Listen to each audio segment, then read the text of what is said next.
Channel dari itu belum bis. Tes 2 tes 2.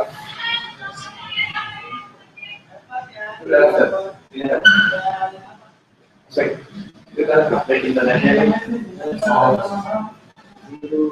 Tes Lu.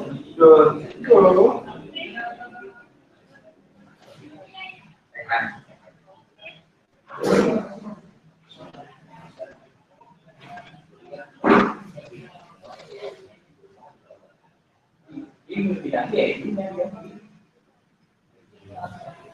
enggak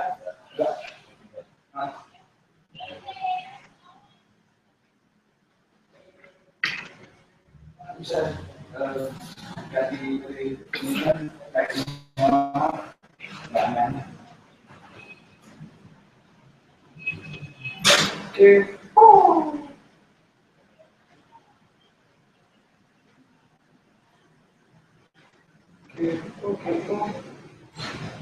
Ini kita behind screen dulu. Behind board.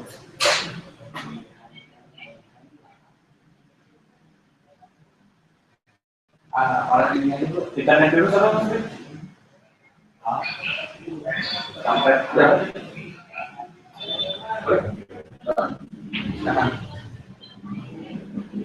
Bismillahirrahmanirrahim. Allahumma firli dzunbi wa liwalidayya warhamhum ala hidayatihim. Itu tadi doa untuk kedua orang tua. Halo teman-teman. Hari ini ketemu lagi dengan gua Ali Susanto, penulis buku scripture, relationship, film relationship. Cie, udah punya film gak ya sekarang? Dari naik.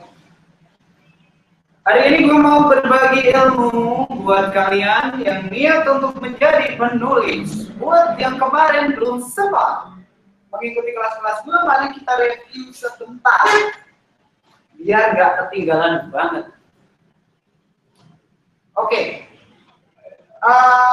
Di pertemuan pertama kita dulu, kita membahas tentang bagaimana kita menyiapkan bahan-bahan sebelum kita menulis. Karena menulis itu ya layaknya menjahit atau bikin patung, kita harus menyiapkan beberapa bahan untuk kita olah menjadi tulisan yang bagus.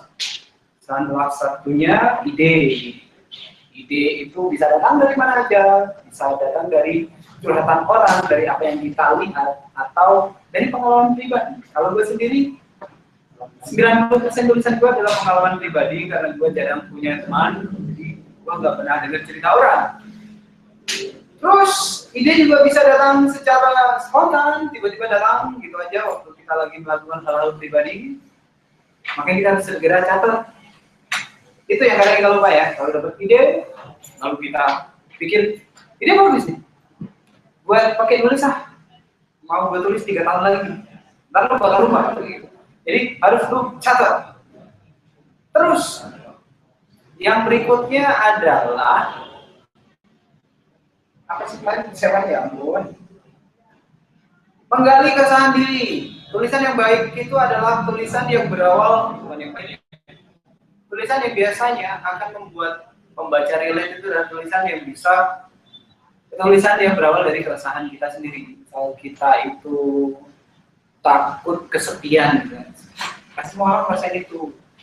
Lu pasti pernah kan lagi di kamar sendirian nyalain TV padahal nggak ditonton.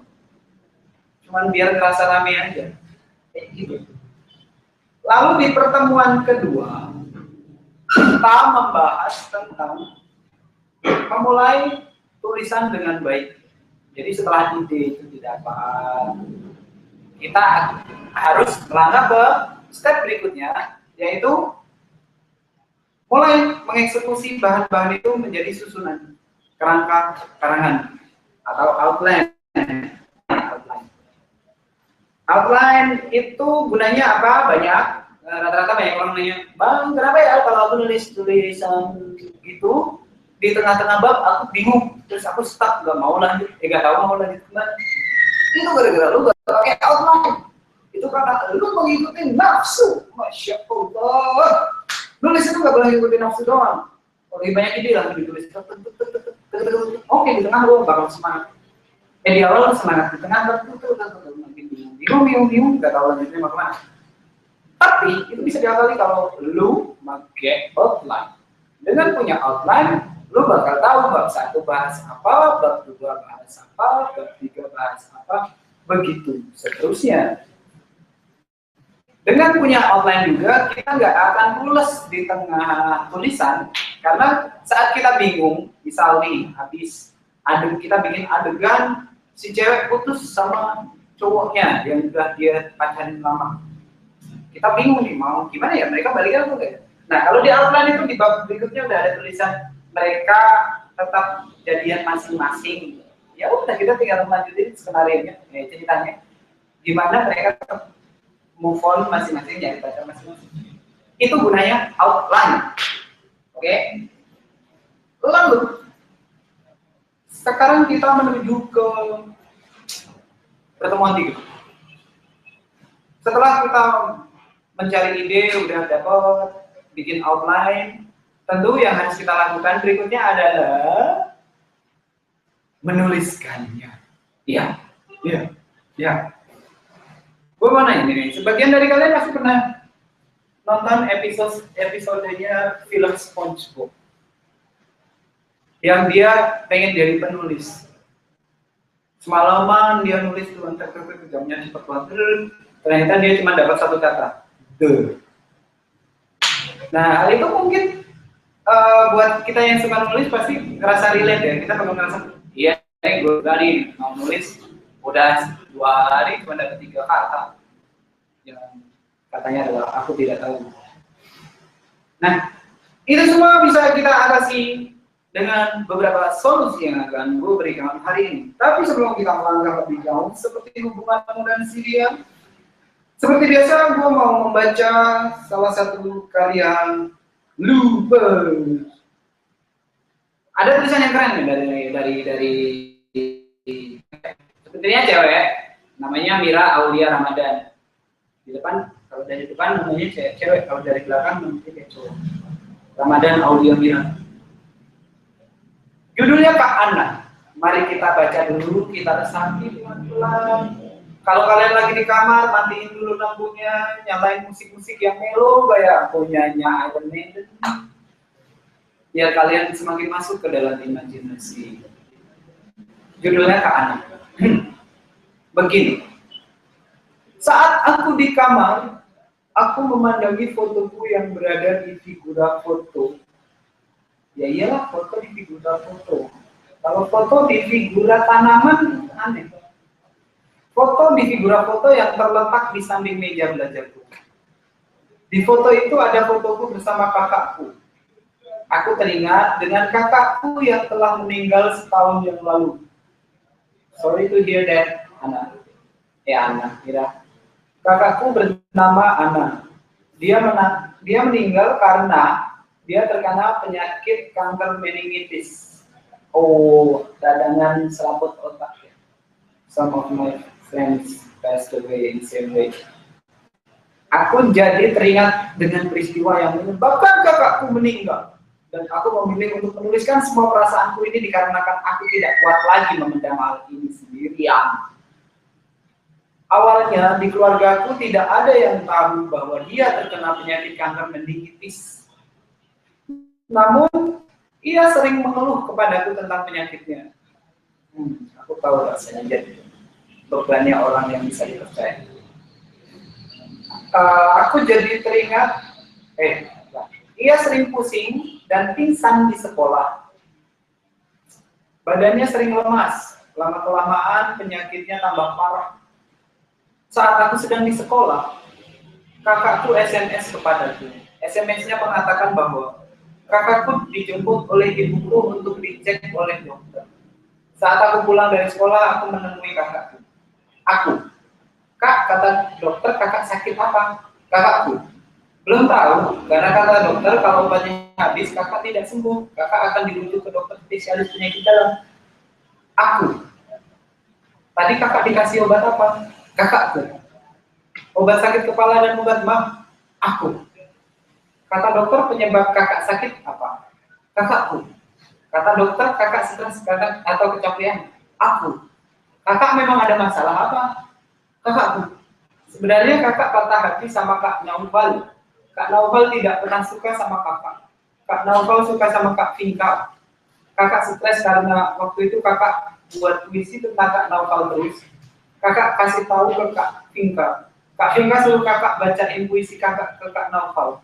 Terus Kak Naufal jujur tentang perasaannya bahwa ia tidak pernah suka sama kakak dan ia suka sama Kak Vinka.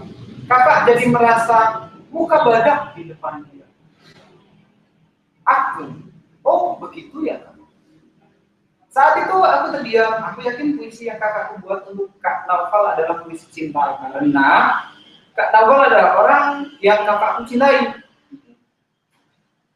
Aku mengerti tentang perasaannya.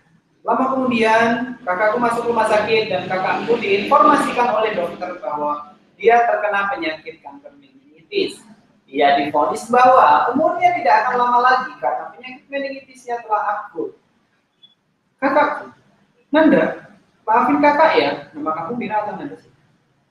Nanda, maafin kakak ya, apabila hari ini adalah hari terakhir kakak.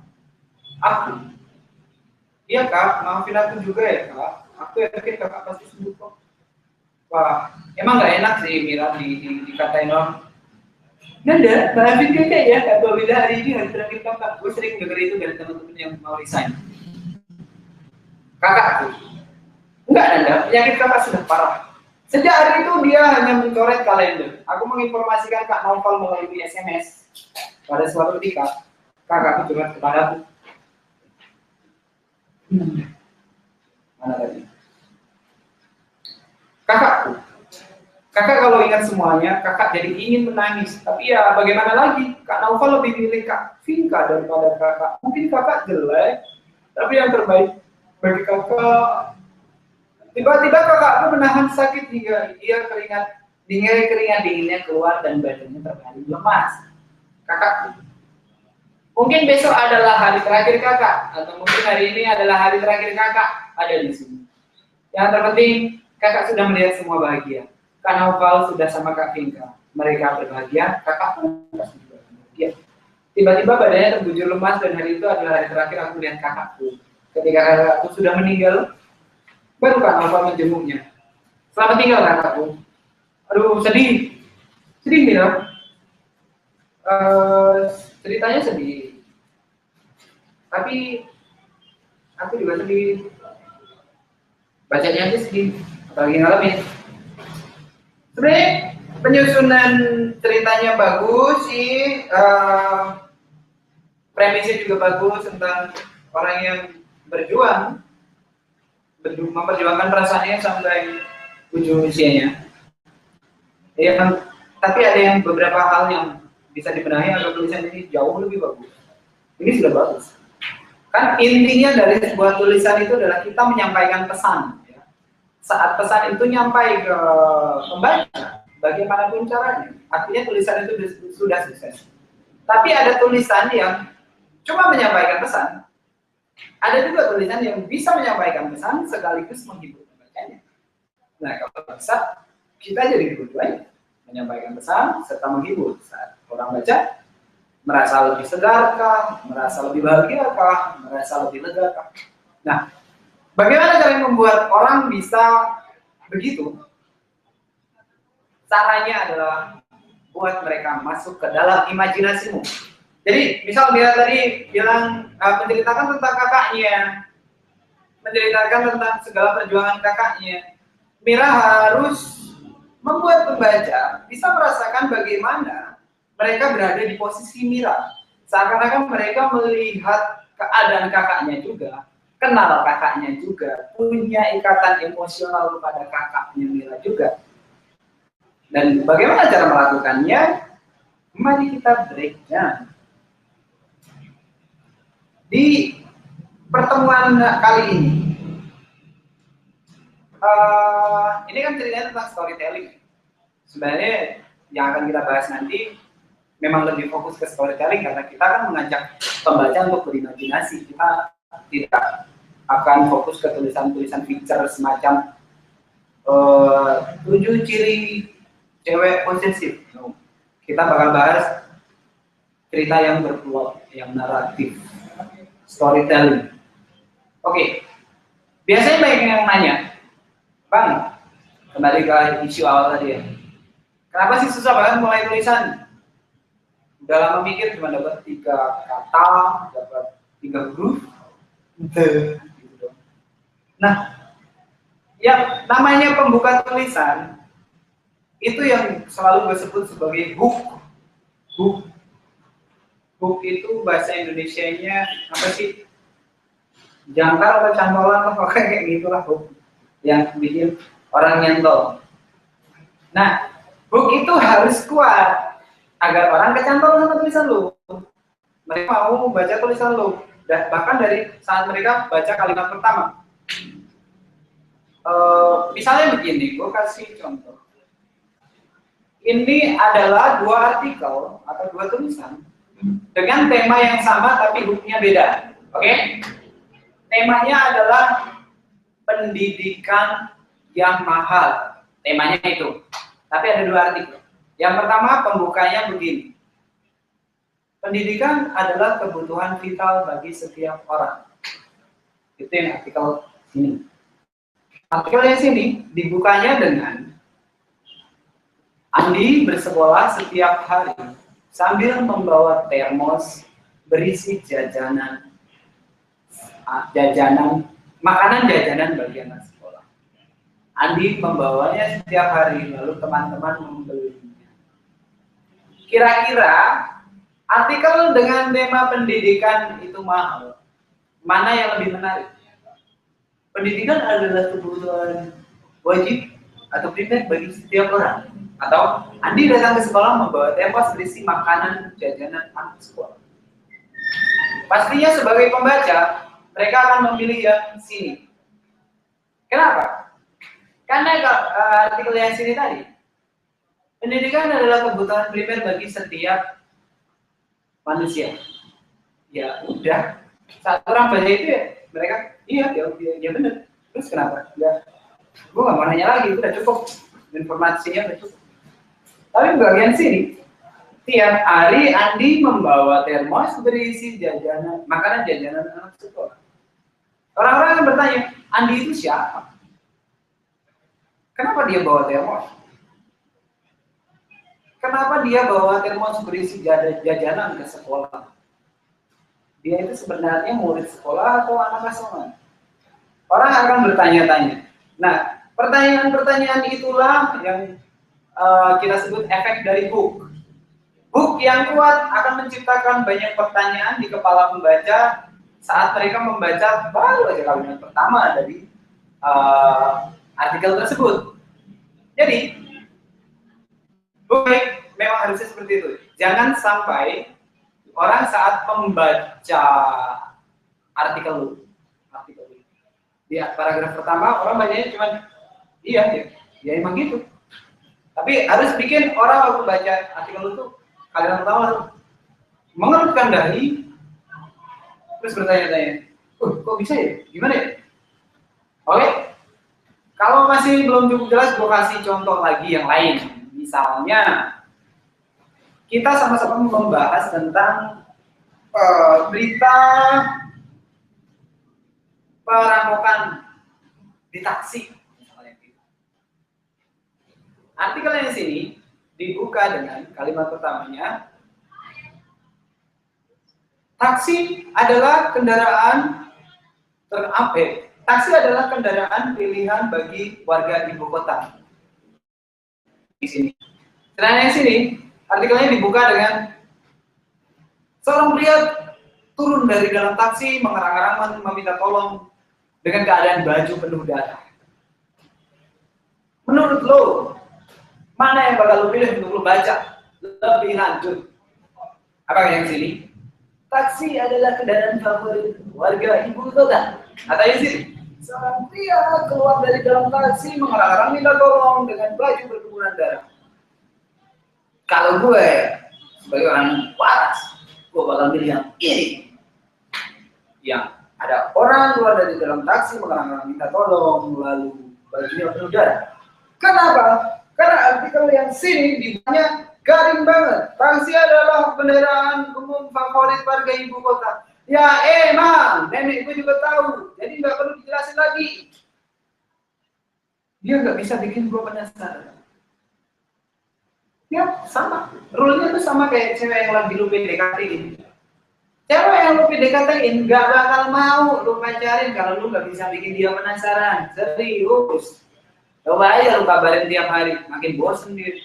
Kita tuh harus PDKT tuh deketin, habis itu ngilang, dan ceweknya udah lupakan. Kita kembali ke sini. Ya, di artikel yang sini tadi, perampokan dalam taksi. Dibukanya kan seorang pria mengerang-ngerang kesakitan keluar dari taksi meminta pertolongan dengan baju berlumuran darah. Karena pembuka kalimatnya udah seperti itu, orang-orang akan langsung bertanya, ini orang siapa? Kenapa dia mengerang-ngerang minta tolong keluar dari taksi? Kenapa bajunya berlumuran darah? Apakah dia lagi mens? Oh enggak, dia pria.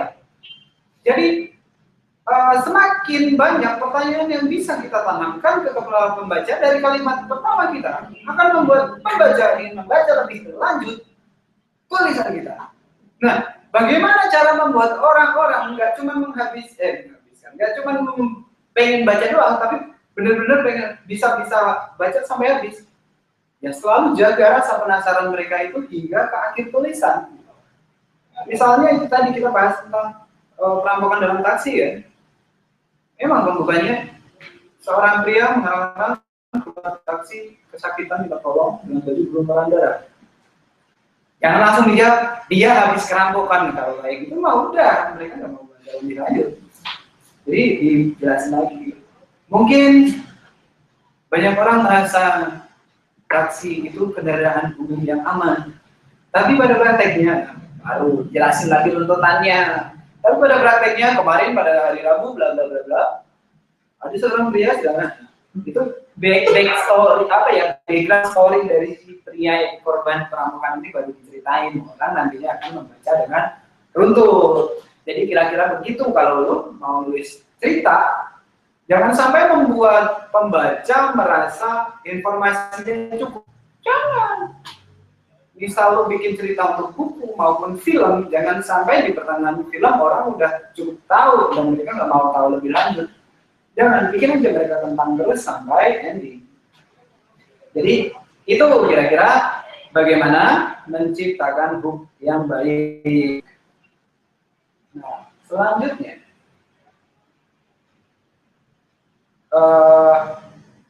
bagaimana cara membuat pembaca masuk ke imajinasi kita. Maksudnya masuk ke imajinasi dari cerita kita yang kita tulis.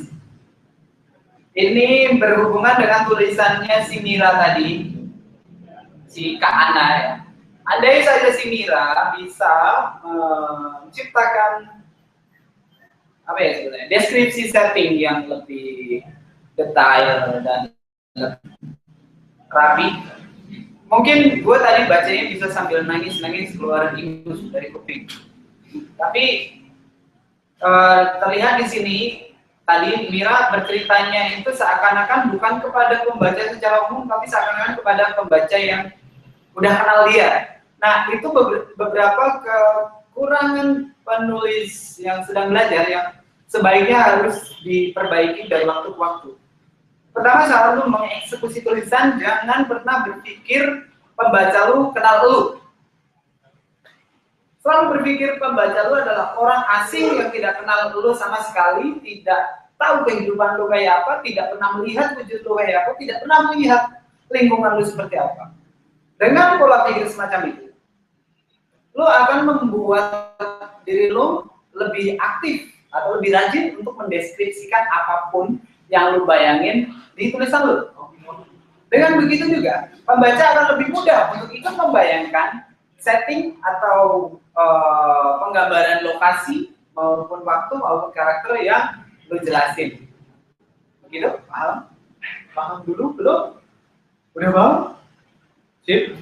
Nah, apa yang gue sebut hal-hal yang perlu dibenahi dari tulisan Mira tadi, yaitu begini. Salah satu Kalau kalian tadi cukup menyimak waktu gue baca tulisan si Mira, gue sering banget bacain gini waktu bagian dialog. Aku, kak, kata dokter, kakak sakit. Sakit apa kak? Kakak aku, belum tahu karena kata dokter kalau obatnya nggak habis kakak bakal sembuh. Aku, tadi kakak dikasih obat apa? Kakak aku, obat sakit kepala dan obat mah.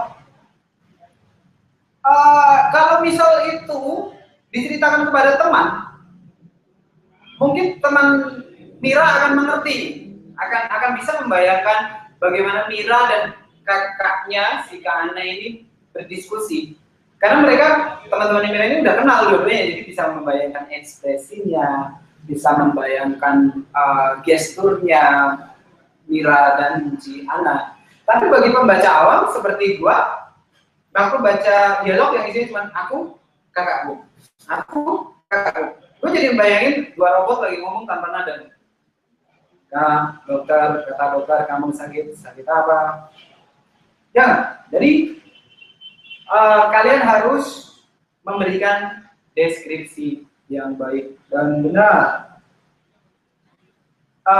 Bang, cara membuat deskripsi setting cerita yang baik bagaimana ya Bang?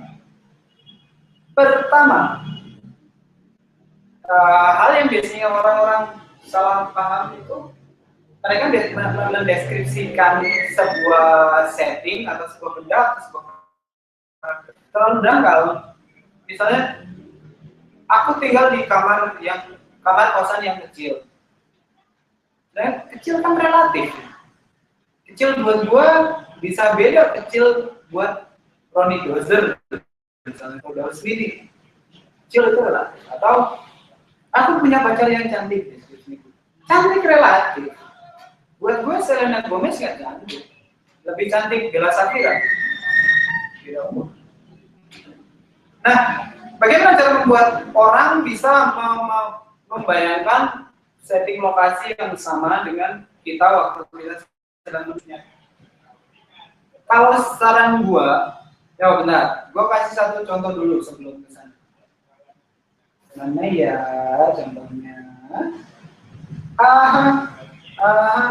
Oke. Jadi deskripsi itu ada dua jenis, teman-teman. Satu namanya telling atau mengatakan, satu showing, menunjukkan. Telling itu lebih apa ya, to the point, kayak lu ngobrol sama temen. Woi, bokap gue galak nih, gitu doang. Tapi kalau showing lebih detail. Woi, kemarin gue pulang kemalaman, bokap gue kan yakuza, kuping gue dipotong dong. Jadi galak itu kan relatif ya kalau kita nyebut galak. Tapi kalau teman-teman lu kenal lu, mereka bisa bayangin, bokapnya Arif itu kalau galak serem banget. Tapi yang nggak tahu ya galak itu cuma dibentak doang, disebut galak. Nah makanya kita perlu showing, ditunjukin. Sekarang gue kasih contoh dua deskripsi yang berbeda gaya. Telling. Bokap gua adalah seorang kuli bangunan. Beliau selalu pulang malam dengan kelelahan. Dua kalimat doang. Deskripsinya dua kalimat doang. Lu bisa bayangin nggak? Bokap gua adalah seorang kuli bangunan. Beliau selalu pulang malam dengan kelelahan. Gue yakin lu bisa bayangin. Tapi gue yakin juga yang lu bayangin bakal beda sama yang dia bayangin, dan dia bayangin. Karena setiap orang punya imajinasi beda-beda tentang kuli bangunan. Ada yang mikir kuli bangunan itu six pack, ada yang mikir kuli bangunan itu orangnya hitam-hitam, ada yang mikir kuli bangunan itu nggak pernah pakai lotion dan deodoran. Pasti semua orang beda-beda. Nah, bagaimana cara membuat bayangan orang-orang ini beda-beda, menjadi sama, yang beda-beda itu menjadi sama tentang visi, imajinasi kita tentang seorang ayah yang kuli bangunan. Kita tidak boleh menjelaskan secara telling, tapi secara showing. Kita sama-sama akan membahas tentang bokap gue adalah seorang kuli bangunan, beliau selalu pulang kemalaman. Selalu pulang malam dengan kelelahan. Itu tadi yang telling, ini versi showing. Azan Isya baru saja berkumandang. Ku dengar pintu diketuk. Saat ku buka pintu rumah kami yang terbuat dari triplek itu, kulihat ayah sudah berdiri di depan pintu. Wajahnya masih penuh dengan peluh. Tangannya berlumuran bekas semen. Sepatu bot yang sehari-hari dia pakai pun tak luput dari balutan semen yang mulai mengering. Aku perhatikan ekspresinya. Sangat tampak jelas, dia ingin segera melemparkan tubuhnya ke atas kasur dan menitipkan segala bebannya hari ini kepada kasur itu. Dari deskripsi sepanjang itu tadi, gua nggak nyebut sama sekali kuli bangunan. Tapi apa kalian, gue yakin kalian nyadar kalau bokap gue yang gue ceritain di sini adalah kuli bangunan. Dari mana? Dari kata bekas semen di kakinya dan sepatu bot. Kalau gue udah nyebut bekas semen dan sepatu bot di kakinya, gak mungkin bokap gue instruktur balet. Oke? Jadi dengan deskripsi ala showing, orang akan mempunyai kesamaan visi, kesamaan imajinasi.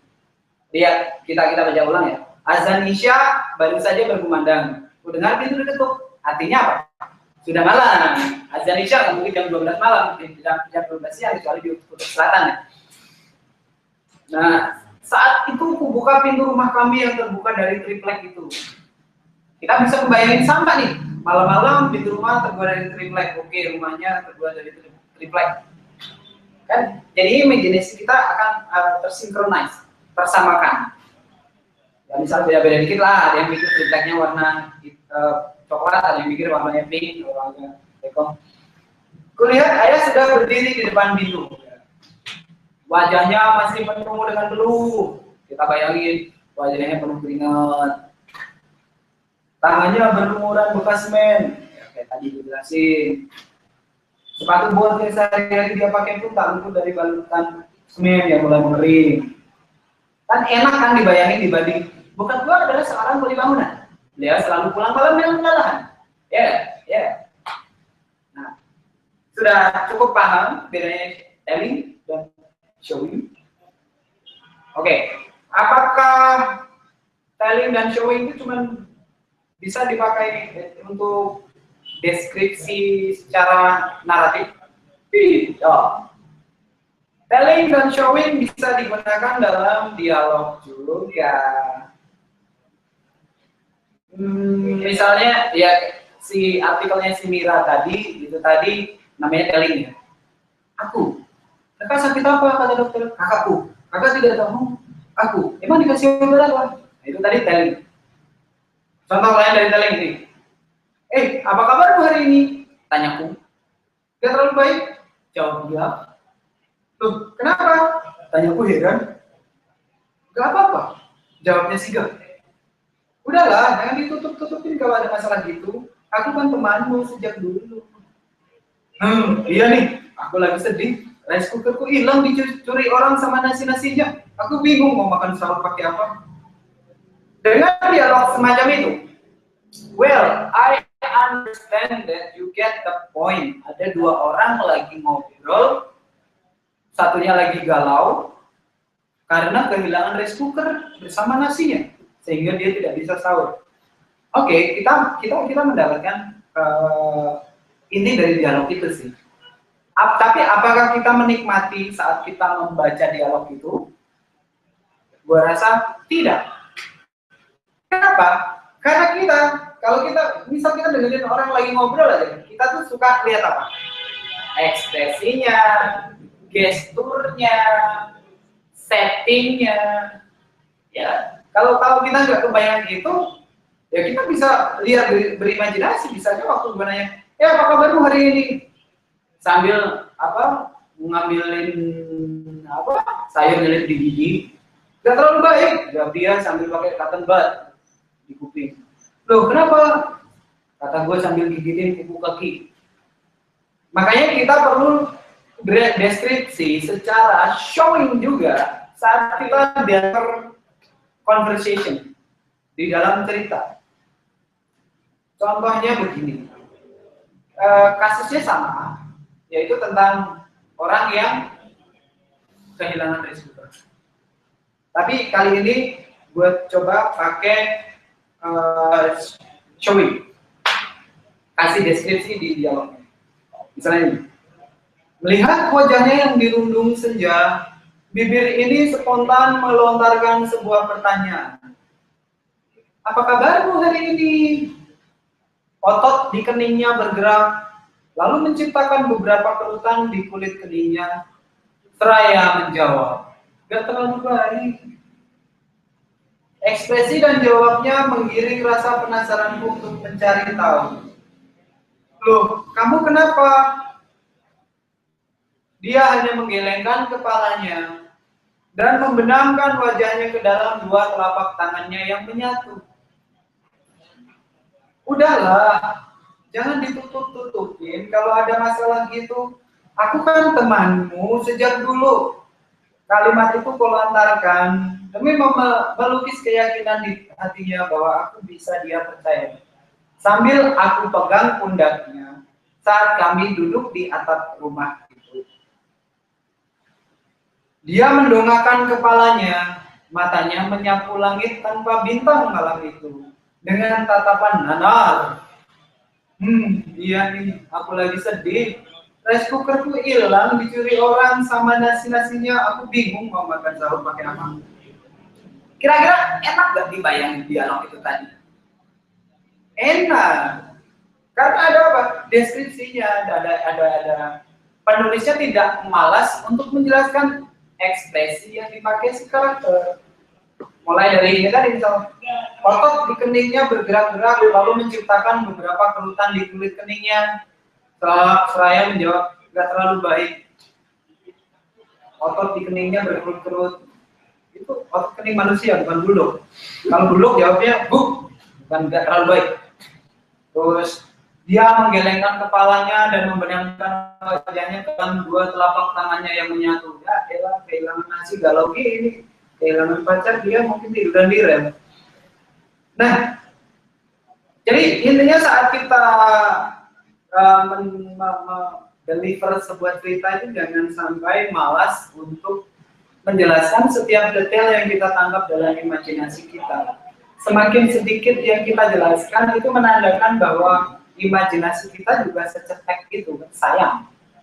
Sebagai penulis, kita punya keunggulan yaitu kita imajinatif. Jadi, segi imajinatif inilah yang harus kita tonjolkan dalam bentuk tulisan dengan cara dijelaskan setiap detail yang kita lihat. Kalau ada pertanyaan, Bang Ali, bagaimana cara membuat deskripsi secara showing? Dari tadi kan gue cuma ngasih tahu telling dan showing, menjelaskan secara pendek dan detail. Tapi detail ini ada rule-nya nggak sih? Nah, ada rule-nya. Di mana sebenarnya rule-nya itu cuma satu, yaitu hindari kata sifat. Saat kita menjelaskan sebuah lokasi, setting, keadaan, pokoknya deskripsi, hindari kata sifat. Kenapa? Seperti tadi gue sebut, sifat itu relatif. Ada yang berpikir kecil itu, misal bola yang kecil itu cuma segenggaman tangan. Ada yang pikir bola yang kecil itu sebesar telur. Ada yang berpikir bola yang kecil itu seukuran bola tenis meja. Jadi kecil kan relatif. Gendut juga begitu. Gendut di mata gua adalah di atas 100 kilo misalnya. Tapi ada cewek yang berat badannya 55 kilo itu udah stres banget. Gua gendut. Entah, wanita itu agak susah dimengerti ya. Kita puji berkali-kali nggak pernah percaya, dibilang gendut sekali diingat selamanya. Nah, bagaimana contohnya membuat kalimat deskripsi dengan cara menghindari kata sifat? Ya kita ganti dong kata sifat itu dengan kata yang lebih tepat. Misalnya kita mau menjelaskan kamar kalian masing-masing. Misal kamar kalian gimana? Kamarku kecil.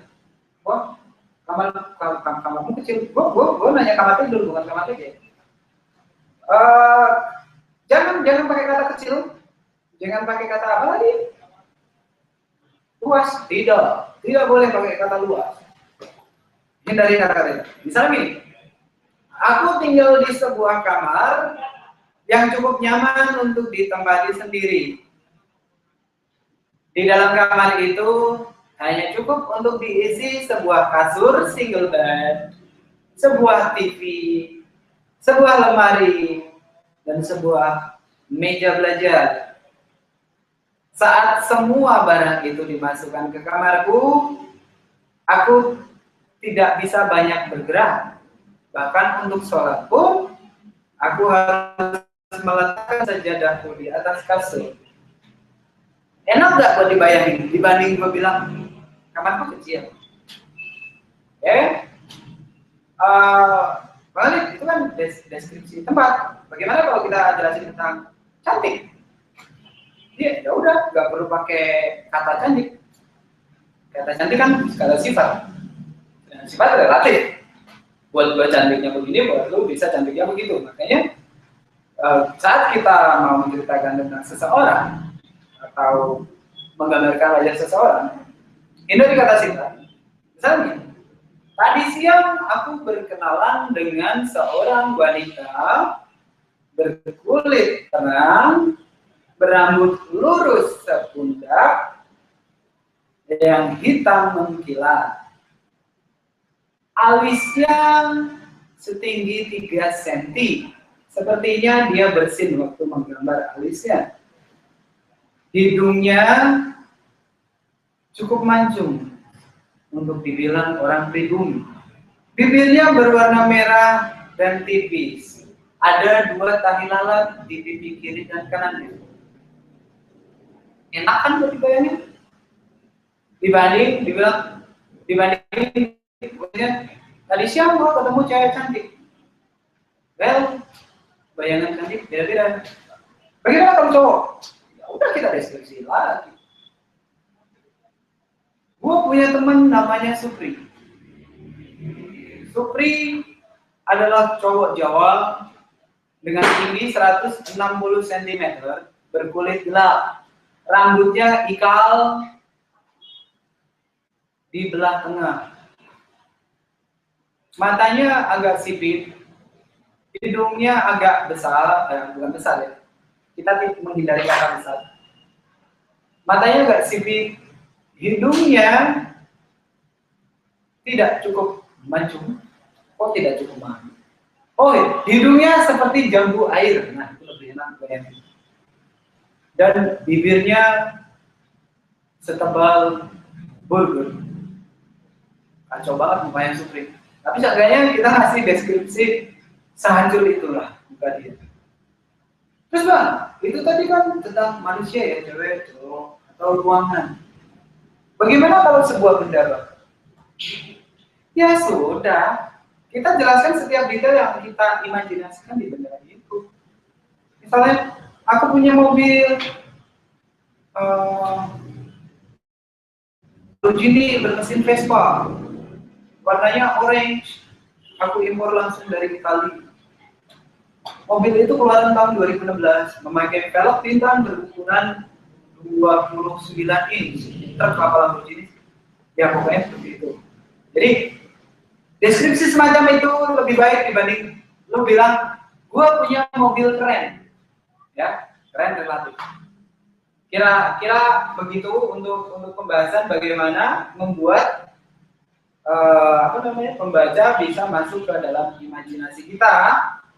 Dan ini ada 10 menit terakhir ya, kita akan menghabiskan untuk sesi tanya jawab biar semuanya bisa kejawab. Untuk tadi yang udah nanya di Twitter gua atau ID dengan hashtag Nurkebo, bakal gue jawab satu persatu pertanyaannya. Tenang, untuk yang ketinggalan mungkin nanti ada di apa di YouTube dulu. Ya, channel.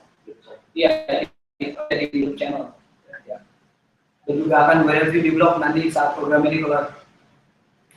Oke, kita akan menjawab satu persatu pertanyaan kalian. Aduh, ada yang pakai hashtag, ada yang enggak. Kalian kok nggak tertib gini sih? Nakal. Kan jadi susah nyarinya. Oke, ini ada pertanyaan yang bagus dari mana tadi bilang kan? Prasasri, Prasetya, Bang, gimana caranya nulis sesuatu yang unik dari tema yang udah biasa? Oh, itu pertanyaan yang sering gue dengar. Jadi begini deh, gak ada yang namanya tema yang unik atau original. Menurut gue ya, hampir semua cerita hidup di dunia itu udah pasti pernah dijadiin dalam bentuk karya tulis ataupun film atau visual. Jadi semua tema yang udah biasa gitu. Terus Bang, gimana caranya menulis sesuatu yang unik dari tema yang udah biasa? Jadi bukan gimana caranya menulis sesuatu yang unik dari tema yang biasa, tapi bagaimana mengolah tema yang biasa ini menjadi sebuah bahan bacaan yang unik. Mungkin ini agak deja vu ya, kayaknya dulu gue pernah jelasin. Jadi contohnya premis sesimpel dua orang yang saling mencinta tapi tidak bisa bersatu karena perbedaan. Itu premisnya apa coba? Romeo dan Juliet. Ya, dua orang saling mencinta tapi nggak bisa bersatu karena perbedaan. Romeo dan Juliet. Tapi sadar nggak lu kalau itu premisnya sama persis kayak Twilight. Dua orang yang pengen menyatu tapi susah karena ada perbedaan. Romeo dan Juliet beda kasta, Twilight beda spesies. Oke? Nah, apa yang membuat si Twilight ini unik? Banyak. Settingnya, karakternya, terus apa plot ceritanya, ya, entahlah itu. Tapi yang jelas yang paling membedakan dari Romeo and Juliet dan Twilight ini adalah setting cerita, setting waktu, setting lokasi, dan karakternya. Mereka bukan manusia biasa, tapi vampir dan manusia, gitu. Nah, bagaimana kelak kalau kamu juga pengen membuat cerita yang unik dari premis yang udah biasa? Ya udah, kalau kamu otak-atik aja di bagian settingnya juga dan karakternya juga. Premis sederhana, cewek yang jatuh cinta diam-diam kepada cowok apa ya, cowok biasa gitu. Bisa dieksekusi dengan cara biasa. Kalau si cewek ini anak orang kaya, ternyata jatuh diam-diam sama mas-mas menjual siomay gitu. Itu cara yang biasa, tapi bisa dibikin unik. Si cewek ini bidadari, dia jatuh cinta diam-diam kepada manusia. Itu nanti yang bakal bikin unik apa? Ya kehidupannya si bidadari ini, setting lokasi, rumahnya di surga seperti apa. Pembaca pasti akan penasaran, wah, ternyata kehidupan bidadari sana begitu ya, kamu sekolahnya begitu. Kamu mereka bilang gitu. Oke, tapi itu untuk fiksi. Atau bisa juga pakai science fiction, bisa juga. It's all about how good you are doing a research. Bagaimana kamu bisa melakukan riset sebagus mungkin, sedetail mungkin sehingga settingnya bisa hidup banget. Terus ada pertanyaan lagi dari Agung Sedayu, ya. Punya apartemen. Agung Sedayu, oke. Bang, bagaimana jika ide kita tiba-tiba hilang atau buntu di tengah-tengah penulisan? Kenapa kamu nggak ngikutin kelas 2 yang kemarin dan sekarang Maya? Aduh, gue sekarang nanti kelasan dulu.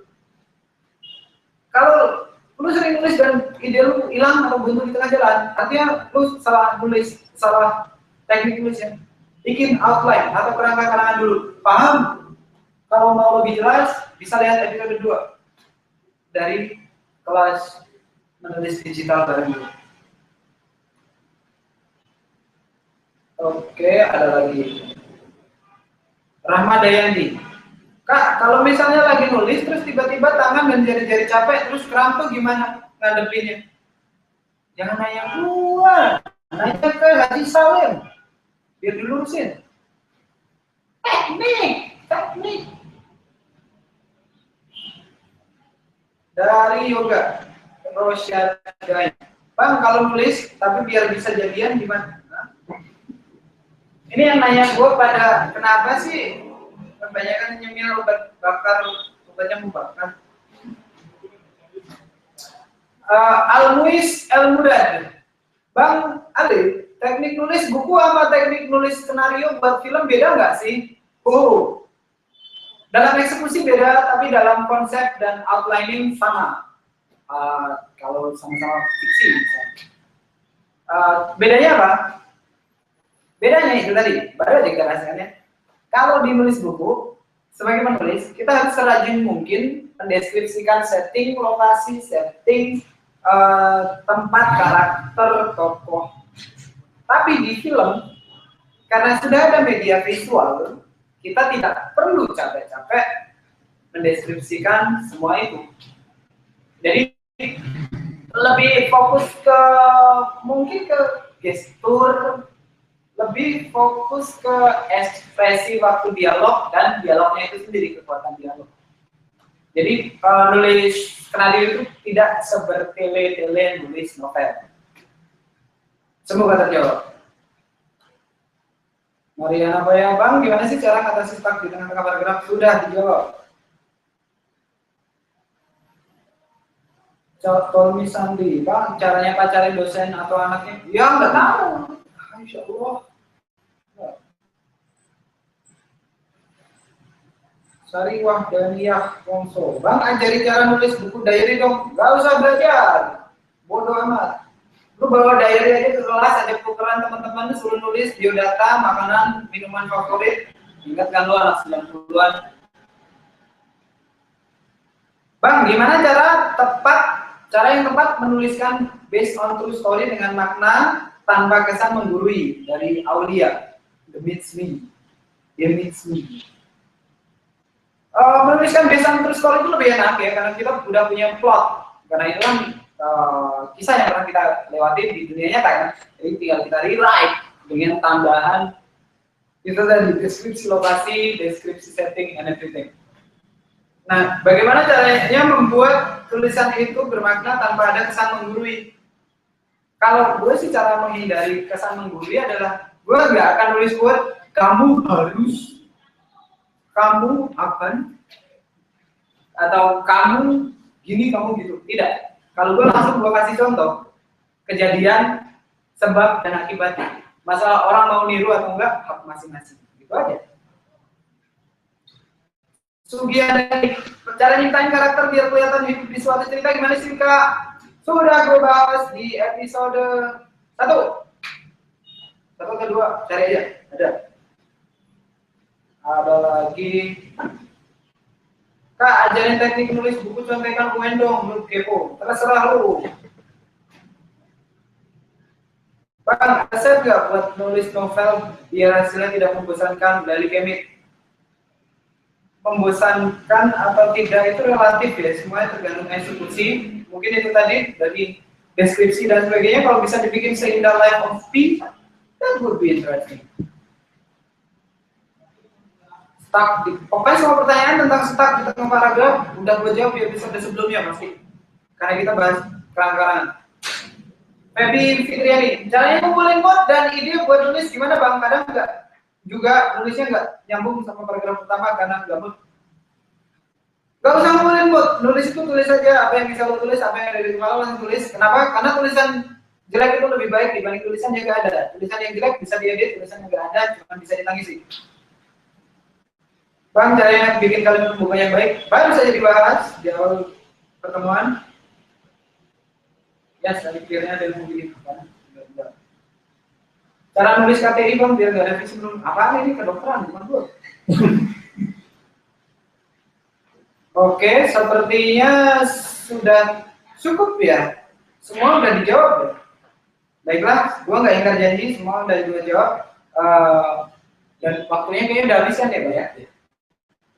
Terima kasih untuk partisipasi kalian. Terima kasih yang udah gabung dari awal sampai selesai, maupun dari awal lalu tidak buat melihat muka gue dan muka dan berhenti. Sampai hari ini kita review yang kita bahas adalah bagaimana membuat penonton, pembaca masuk ke playlist kita. intinya jangan malas-malas untuk mendeskripsikan apapun yang kamu imajinasikan. Oke?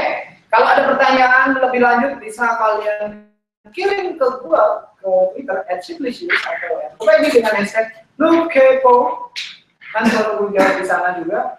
Dan untuk pertemuan berikutnya kita bahas tentang editing dan publishing. Bagaimana cara mengedit tulisan itu biar makin keren dan bisa diterima sama penerbit. Menarik kan? Makanya tungguin episode keempat dari kelas digital. Oke?